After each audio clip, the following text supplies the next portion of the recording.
Namaskar and good evening, ladies and gentlemen. Let's begin our conversation. The floor is open. Siddhant. Yesterday we saw a very amazing statement from Pakistan, who had demarched Japan over the mention of the UNSC terrorists in the India-Japan joint statement. How does India see that? Rishabh. So from Japan, there is a statement that has come in. It's a social media post by a former minister talking about that how he was involved in the Bullet Train project, and all the delays have been from the Indian side and not Japanese side. If you can have comment on that. Kansha. Good evening, sir. Sir, the U.S. Defense Secretary Pete Hegseth has posted about U.S. forces targeting Chabahar. Has this impacted India's operation at Chabahar, and given Chabahar's importance to India for trade and connectivity, how does India view the implications for regional connectivity project of Chabahar?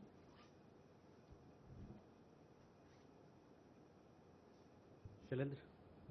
Sir Shailendra Bangu news in India से आपने देखा होगा कि reports आई हैं कि पाकिस्तान में गिलगित बल्तिस्तान के PoJ के गिलगित बल्तिस्तान की सो कॉल्ड असेंबली ने एक रेजोल्यूशन पास किया है ये कहते हुए कि उसको एक और प्रोविंस के तौर पे रिकॉग्नाइज किया जाना चाहिए. इसका आपका reaction?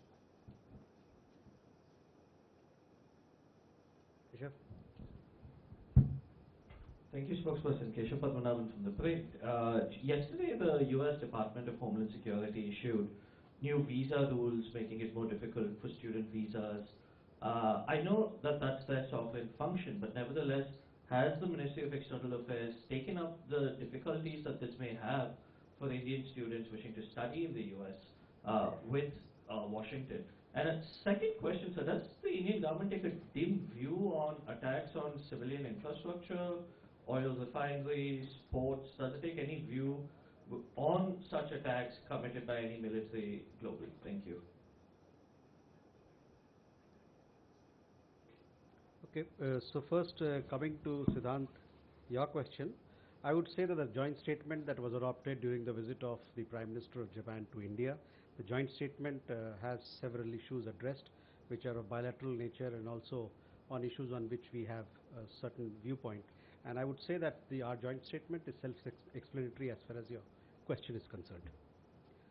Rishabh, coming to your question regarding the social media post that you referred to, we have seen the post that you are referring to. It is an individual opinion and at considerable variance with facts. India-Japan discussions on Mumbai-Ahmedabad high-speed train are in fact progressing well.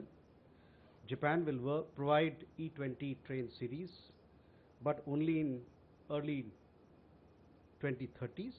The train in question is still under development. Meanwhile, construction work has rapidly progressed. First section will be opened in 2027 itself. Therefore, both sides agreed to start the operations with Indian high-speed train. The signaling equipment has been ordered accordingly and is in line with international specifications. No Japanese offer was received in this context. The project execution is in line with the common goal of starting the high-speed train project at the earliest. Akansha, your question regarding Chabahar, you would have, if you're following the issue, there was a waiver which was given by the American side. That waiver got over some time back. Post that, we have been in discussion with relevant stakeholders as to how to take this particular issue forward. On your question that it was attacked, yes, we have seen some reports in that regard, but we can also tell you that the terminal itself did not face any damage. Shailendra, आपका सवाल पाकिस्तान अधिकृत जम्मू कश्मीर को लेके है, तो मैं ये कहना चाहूँगा और हम लोगों ने हमेशा से ये कहते आए हैं कि जम्मू कश्मीर और लद्दाख यूनियन टेरिटरीज जो पूरा क्षेत्र है ये भारत का अंग है, भारत का अंग था, भारत का अंग रहेगा. तो यही मैं कहना चाहूँगा आपके प्रश्न के उत्तर में. Keshav, on regarding the visa rules, we've sent some reports regarding the visa rules. As you rightly pointed out, visa rules and visa functions and immigration matters are sovereign functions of any state. But having said that, let me tell you that as and when there are issues of difficulties which are brought to our attention in regard to genuine travelers, students, among others, who want to who seek support from the United States, we take those issues with the US side so as to minimize the difficulties that our people face. Your other question about attacks on civilian infrastructure, it has been our position that we have said all along in this conflict and otherwise in other situations as well, that civilian infrastructure should not be targeted under any circumstance. Vinita?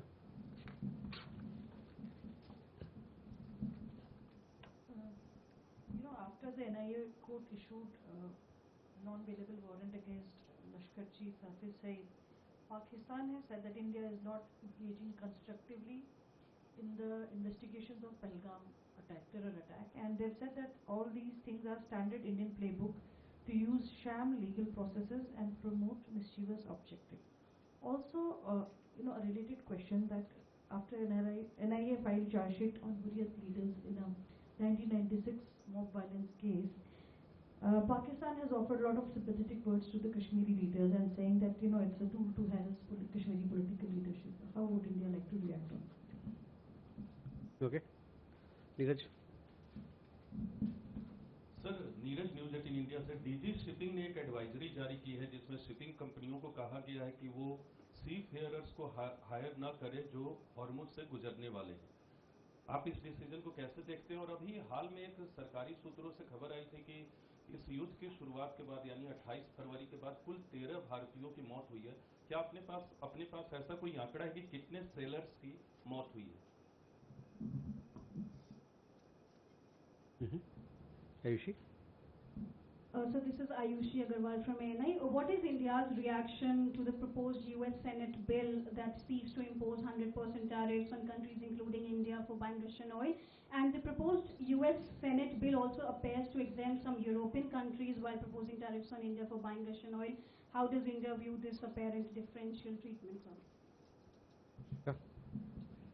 Sir, Shikha from India Abroad. I wanted to ask you about how India is assessing the tariffs that have been slapped by US and Brazil. Now, this is as part of their Section 301 investigations that India is also facing. But what we've seen is that an additional 25% tariff has been slapped on Brazil.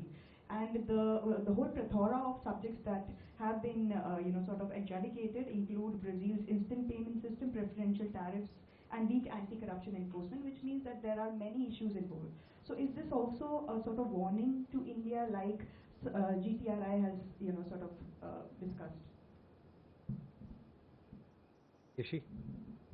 This is Yeshi Seli from Business India. There are two questions. One is how many Indian vessels are still stuck in the Strait of Hormuz? And secondly, are we buying oil from Russia at all at this point in time? Okay, let's go over these questions first. Vinita, coming to your question on the comments that have been made. See, the Pahalgam terror attack took several innocent lives. You all saw its barbarity. Our authorities have begun investigations in the matter and it continues. As far as cross-border terrorism is concerned, you are well aware of Pakistan's decades-long sponsorship and support for it, as also its continued use as instrument of state policy. On your second question, I would say that Pakistan has no locus standi to comment on matters which are internal to India. Neeraj, आपने डिजी shipping के जो advisory अभी जारी किया है उसके बारे में उल्लेख किया है। मैंने भी वो एडवाइजरी देखा है। आप जैसे जानते हैं और कि अभी हालात पश्चिम एशिया में हालात ठीक नहीं है और इसको मद्देनजर रखते हुए ये एडवाइजरी जारी किया गया है। जैसा कि आप जानते हैं कि जहाँ तक नाविक समुदाय की बात है उसमें भारतीय लोग काफ़ी हैं और ये हमारा एक तरीके से उत्तराधिकार बनता है, हमारा ये जिम्मेवारी बनता है कि हम लोगों को आगाह करें कि उनको किस प्रकार से हम सुरक्षित कर सकते हैं। आपने यही बात की कितने नाविक हमारे इस युद्ध में अभी तक क्षतिग्रस्त हुए हैं। तो मेरे पास नाविक के बारे में एग्जैक्टली कितने हैं वो नहीं कह सकता हूँ, लेकिन मैं आपको ये बता सकता हूँ कि खाड़ी युद्ध में अभी तक पश्चिम एशिया में हमारे 14 भारतीय नागरिक मारे गए हैं और 2 भारतीय नागरिक अभी भी लापता हैं। तो कुल मिला के 16 लोग हैं जिसको आप कह सकते हैं कि वो लोग अभी इसमें 14 लोग मरे हैं और 2 लोग अभी लापता हैं। और बाकी नाविक का जो संख्या है वो मैं आपको इस प्रेस कॉन्फ्रेंस के बाद में आपको बतलाऊंगा। Ayushi, your question regarding the proposed Senate bill, we are closely following these developments and we are aware of the proposed legislation. That is what I have to say. Ayushi, on the number of Indian vessels which are there in the Persian Gulf, as of today, we have, as you all know, that there is regular traffic between India and the Persian Gulf region. We have 7 Indian ships which are there in Persian Gulf. Indian flag ships which are there in Persian Gulf. As far as buying oil, we buy oil from various countries in the world. It is based on our approach towards energy sourcing, of which you are well aware. Can we go more? Chandrakala? Sorry? Oh, on Brazil. That's a matter between Brazil and America. Chandrakala? Good evening, sir. Chandrakala, Republic TV. My question is regarding Bangladesh. Has there been any communication established between Bangladesh and India regarding, we are learning that Bangladesh has once again asked India to expedite Sheikh Hasina's extradition and return other accused person. And the fact is Sheikh Hasina has herself announced that she'll be returning to December. So any communication between both the countries regarding the same? Gautam?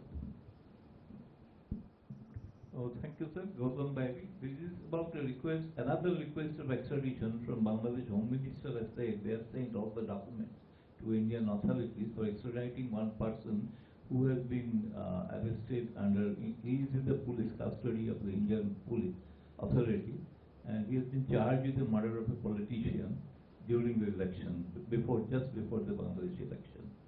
So have you received any such communication, and what is the status of that? Neeraj? Sir नमस्कार, मैं नीरज दुबे प्रभा साक्षी से। Sir China जो ब्रह्मपुत्र पर बांध बना रहा है उसके खिलाफ चीनी वैज्ञानिकों ने ही चेताया है, क्योंकि निचले इलाकों के लिए बड़ा भारी खतरा पैदा हो जाएगा। तो एक जो रिपोर्ट आई है, क्या उस पर भारतीय विदेश मंत्रालय ने संज्ञान लिया है, और अगर लिया है तो उस पर कोई प्रतिक्रिया? Sir Divya? So Divya from Indian Express. So some Gulf states have recently sought to exclude Israel from the IMEC. So considering that this was mooted by India during the G20, what is India's view and what's the status of IMEC? What have been the latest discussions? Thank you. Hello. Hello from the Hindu, sir. Sir, my question is regarding India's bid for the non-permanent seat at the UNSC. Isn't this bid coming a bit late in the day, because Tajikistan has been doing it for the last 3 years? And also, will you be lobbying with Tajikistan to stand down? That's the second question. Okay. So first, Shadakala, coming to your question, we have received a request for extradition.